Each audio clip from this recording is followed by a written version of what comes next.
बिस्मिल्लाहिर्रहमानिर्रहीम। अस्सलाम वालेकुम अगेन। अब पिछले सवाल में हमने डिस्कशन कर ली। पहला सवाल था लीनियर अलजेब्रिक एक्सप्रेशन से और दूसरा सवाल ये है आपका फैक्टराइजेशन से। ये कह रहा है if an correctly factors an expression that is difference of two squares और फैक्टर्स कुड बी। ये एक बंदा है जो कि फैक्टर कर रहा है दो difference of two perfect squares का।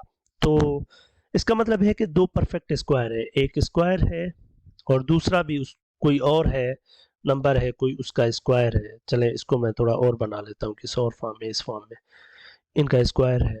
तो आपको पता है कि डिफरेंस ऑफ टू जब भी होते हैं स्क्वायर्स तो उनका फार्मूला ये बनता है, पहला ये वाला माइनस का दूसरा ये जो है और इसके साथ ये फिर प्लस का ये वाला आपके साथ टर्म बनता है। तो जब ये टर्म और ये टर्म दोनों सेम है और ये टर्म सेम है और बीच में प्लस और माइनस का फर्क आ रहा है तो वहां पर आप कहते हैं कि ये आपका डिफरेंस ऑफ टू स्क्वायर्स है, basically difference of two perfect square. तो आप ऐसा इसमें फाइंड करेंगे कौन सा है, तो आप चेक करेंगे इसमें x 2x है लेकिन यहाँ पर x है तो नहीं मैच नहीं कर रहा है। ये 2x है, ये भी 2x है, ये 3y है, ये भी 3y है और यहाँ पर प्लस और माइनस का डिफरेंस आ रहा है तो this will go for that.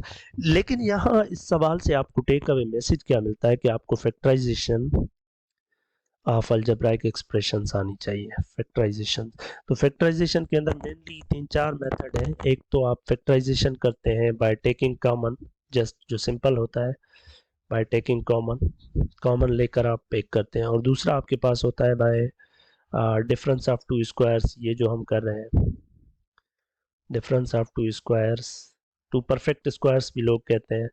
और एक होता है बाय परफेक्ट स्क्वायर, यानी आप फैक्टराइजेशन करते हैं बाय परफेक्ट स्क्वायर। और उसके अलावा एक बहुत ही इंपॉर्टेंट जो है वो है breaking the middle term, breaking the middle term. और फॉर्चुनेटली इन तीनों पर आपको मेरे इसी यूट्यूब के ऊपर फैक्टराइजेशन ऑफ अलजेब्राइक एक्सप्रेशन को खोलें, बेसिक अलजेब्रा के अंदर, वहाँ पर आपको ये आपको टॉपिक्स मिलेंगे। अगर नहीं तो फिर आप मैट्रिक की क्लास का, बल्कि 8वीं क्लास में भी आपको ये मिल जाएंगे। तो अलजेब्रा के अंदर आप चैप्टर अलजेब्रा वाला चैप्टर आप छठी सातवीं आठवीं उनमें चेक करें, आपको फैक्टराइजेशन की ये टेक्निक्स मिल जाएंगी। तो इन टेक्निक्स को आप अच्छे से देख लें, ठीक है ना।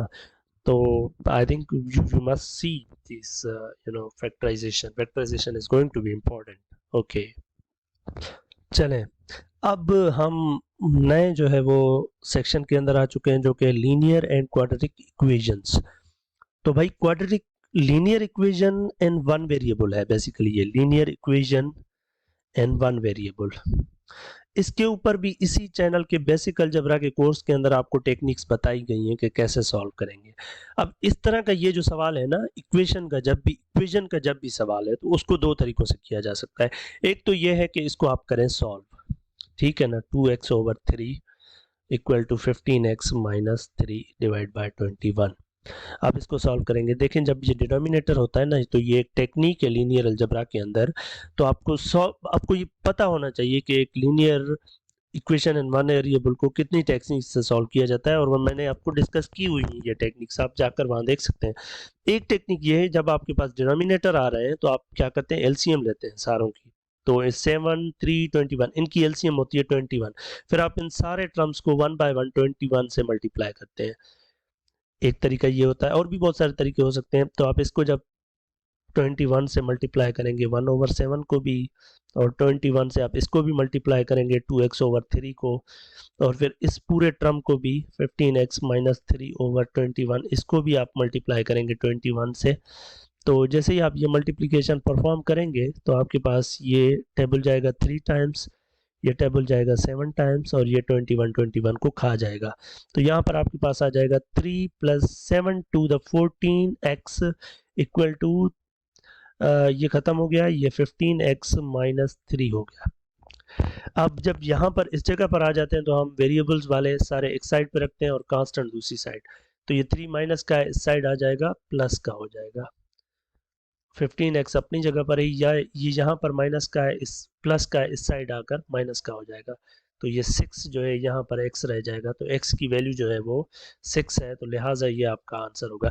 लेकिन इसी सवाल को एक और तरीके से भी सॉल्व किया जा सकता था, और वो तरीका ये था कि ये आप one by one A B C D इन सारे ऑप्शंस को वन बाय वन यहाँ पुट करके चेक करें। जैसे अगर आप 0 पुट करते हैं इसमें 1+7, यहाँ पर 0 divide by 3 equal to 15 into 0 minus 3 divide by 21, ये 0 हो गया। 1/7 इक्वल टू ये -1/7 आ गया, तो दोनों साइड बराबर नहीं है, तो ये ऑप्शन नहीं हो सकता। इसलिए फिर आप 6 चेक करते हैं, भले 1/7 plus 2 into 6 divide by 3 equal to 15 into 6 minus 3 divide by 21, तो ये 1/7 होगा, ये हो जाएगा आपका 2 times plus 4 equal to 615 the 90 minus 3 divide by 21, तो इस साइड ये हो जाएगा 4/7 द 28 प्लस 1 29 डिवाइड बाय 7, तो यहाँ पर आपके पास ये आ जाएगा 87/21।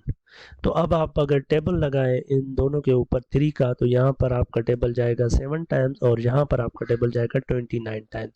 तो ये 6 ऐसा है जो x की जगह पुट करने से इसको सेटिस्फाई कर रहा है। समटाइम्स ये टेक्निक आप यूज़ कर सकते हैं, ये वाली, और लेकिन लीनियर इक्वेशन में बेटर है कि आप सॉल्व ही कर लें उसको। ठीक है, let's do the second question. चलें, अब यहाँ पर आपको दूसरा सवाल जो है लीनियर इक्वेशंस और क्वाड्रेटिक में से, वो ये है कि अगर a/x+1 is equal to c/x, तो फिर आपसे पूछ रहा है कि which is an expression for x in terms of a and c। तो ये कह रहा है कि आप x की वैल्यू फाइंड करें a और c के टर्म्स में। तो ये कुछ भी नहीं है, ये इस इक्वेशन को बस सॉल्व करना है आपने। तो ये a/x+1 इक्वल टू c/x है। ठीक है, इस साइड इसको अगर सिंप्लीफाई करें उसी टेक्निक से, इसको इससे मल्टीप्लाई करके, तो ये a इंटू 1 a हो जाएगा, प्लस 1 इंटू x x हो जाएगा, divide by x into 1 x हो जाएगा, इक्वल टू c/x। लेकिन अब यहाँ पर आप जो है, ऑफ कोर्स यहाँ पर टेक्निकली कोई इतनी ज़्यादा टेक्निकलिटीज़ में जाने की ज़रूरत नहीं है। x की 0 नहीं हो सकती वैल्यू, तो क्योंकि अपान में 0 नहीं हो सकता, तो ज़्यादा टेक्निकलिटीज़ में नहीं जाते हम, इक्वल टू c हो जाएगा। ये x आप इसके साथ सिंपल कैंसिल कर सकते हैं इस लेवल पर। तो a plus x equal to c, यानी कि x आपका हो जाएगा c माइनस a। तो यहाँ पर आप x equal to c minus a, तो ये बन जाएगा। ये कुछ भी नहीं था, एक्स इक्वेशन थी, उसको सॉल्व करना था। तो भाई ये इन्होंने दोनों लीनियर टाइप की इक्वेशन दे दी हुई है सैंपल में, आपको क्वाड्रेटिक इक्वेशन को भी सॉल्यूशन आने चाहिए। इसके लिए भी आप इस मेरे चैनल पर, इन दोनों पर आपको मिल जाएंगी वीडियोस। और क्वाड्रेटिक के अंदर एक ब्रेकिंग द मिडिल टर्म वाला तरीका होता है, यानी आप फैक्टराइजेशन के थ्रू सॉल्व करते हैं, और दूसरा आपके पास जनरली इन दो पर ही काम चलाया जाता है, दूसरा होता है क्वाड्रेटिक फार्मूला। तो ये आप सीख लें। ये एक और बहुत अच्छा इंपॉर्टेंट सेक्शन है, absolute value and linear inequalities. ये आपको मैट्रिक की क्लास में फॉर श्योर मिल जाएंगी, एब्सोल्यूट वैल्यू इक्वेशंस। तो एब्सोल्यूट वैल्यू इक्वेशन जब भी होती है ना, जैसे ये 3x+1 इक्वल टू 5 है, तो आप क्या करते हैं, इस एब्सोल्यूट को हटा देते हैं, तो यहाँ पर 3x+1 आ जाता है। इस साइड पर आप मोस्टली +-5 दे देते हैं। फिर यहाँ से आपके पास दो पार्ट बन जाते हैं, एक 3x+1 इक्वल टू 5 और दूसरा ये माइनस वाला 3x+1 इक्वल टू -5। यहाँ से आपको ये लीनियर इक्वेशन की टाइप बन गई। इसको सॉल्व कर लें तो ये 3x इक्वल टू 4, यानी x इक्वल टू 4/3, और दूसरा यहाँ से एक वैल्यू आ जाएगा 3x equal to -5 -1, 3x equal to -6, यानी x इक्वल टू -2। तो इस -2 किस वाले में आप सबसे पहले चेक करें। इसमें -2 को पिक ही नहीं कर रहा, तो ये ऑप्शन हो ही नहीं सकता। ये -2 पिक कर रहा है, लेकिन ये सारे और नंबर भी पिक कर रहा है, लेकिन नंबर हमें सिर्फ 2 चाहिए। ये वाले ग्राफ पर, सोल्यूशन का ग्राफ प्लॉट है यहाँ पर, तो आपको ये 2 नंबर चाहिए। कहाँ पर है, तो आप अगर यहाँ पर देखें तो ये -2 भी आ रहा है, और ये नंबर जो है ना, ये number that's a very important number, क्योंकि आप ये जो 4/3 है ना, इसको आप लिख सकते हैं 1 होल 1/3, यानी कि एक पूरा, और उसके साथ बाकी 1 और 2 के दरमियान जो है उसके 3 हिस्से बनाए, 1 2 3, और उसमें से एक पिक कर ले। ये इस टॉपिक को हम कहते हैं representation of rational numbers online.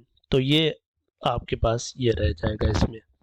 तो भाई एब्सोल्यूट वैल्यू इक्वेशंस और भी बहुत सारी हो सकती हैं। फॉर एग्जांपल आपके पास है x minus one equal to 5, for example you want to solve this, आप क्या करेंगे, सबसे पहले आप इस एब्सोल्यूट को ख़त्म करेंगे तो यहाँ पर प्लस माइनस 5 आ जाएगा, फिर यहाँ से दो पार्ट बन जाएंगे, x minus one equal to 5 या x minus one equal to minus 5।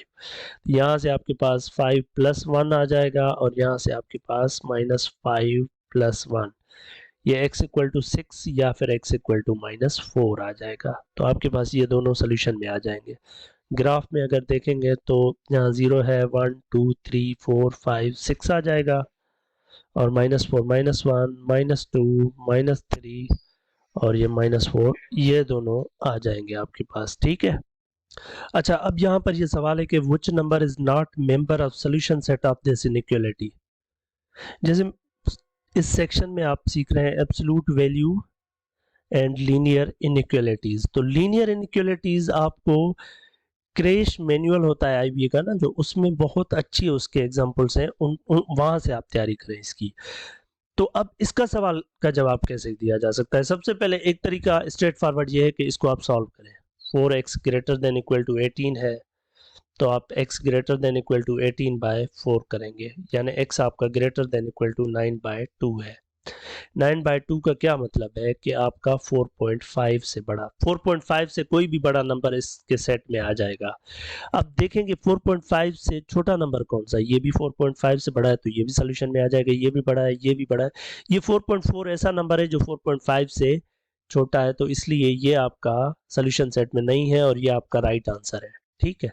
तो अब आपको एब्सोल्यूट लीनियर इनइक्वालिटीज अच्छे तरीके से सॉल्व करने आनी चाहिए।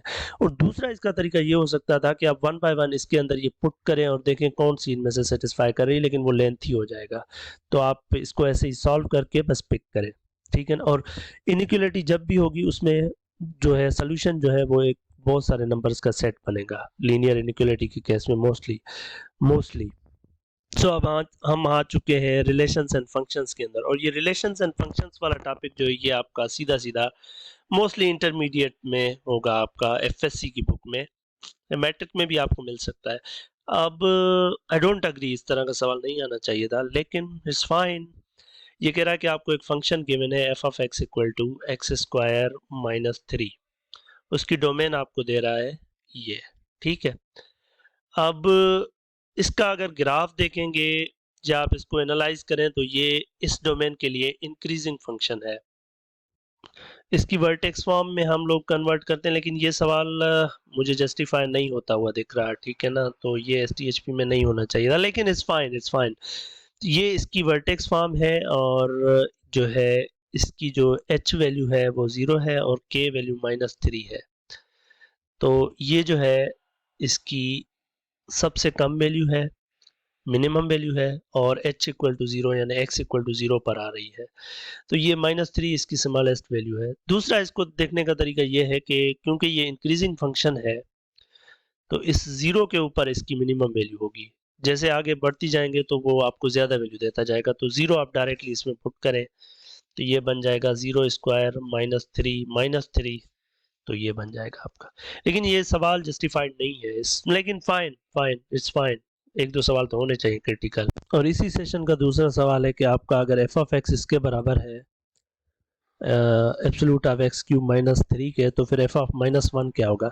ये इसका मतलब है एक्स की जगह बस -1 पुट कर दे इसमें, एफ ऑफ -1, तो यहाँ पर -1 का क्यूब -3 जो कि बन जाएगा -1 -3 जो कि बन जाएगा -4, और absolute of any number is always positive, तो ये प्लस का 4 आपका आएगा आंसर। ठीक है। इसी तरीके से आपसे और भी सवाल पूछे जा सकते हैं। For example f of x equal to x square -3x, आप बताएं मुझे एफ ऑफ 1 क्या है?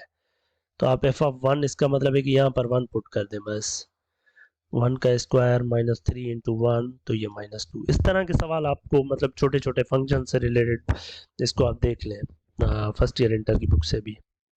अगली शॉर्ट वीडियो के अंदर अगले कुछ सेक्शंस को हम डिस्कस करते हैं, तब तक के लिए अल्लाह हाफिज़।